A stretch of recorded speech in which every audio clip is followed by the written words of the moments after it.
মানিক বন্দ্যোপাধ্যায়ের উপন্যাস পুতুল নাচের ইতিকথা। পুতুল নাচের ইতিকথা উপন্যাসের প্রধান চরিত্রে থাকেন ডাক্তার শশী এবং কুসুম। কুসুম হলো শশীর বাল্যবন্ধু পরাণের স্ত্রী।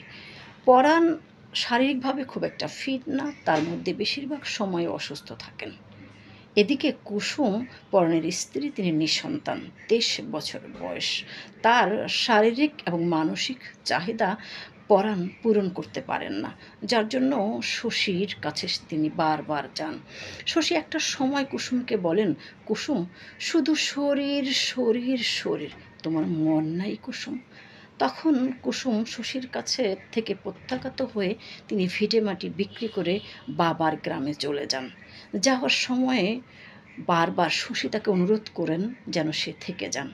তখন কুসুম বলেন, ডাক্তারবাবু, একটা লোহাকে যখন গরম করা হয়, সময় মতো তাকে শেপ না দিলে সেই লোহাটাও ঠান্ডা হয়ে যায়। কি মনে করেন আপনি?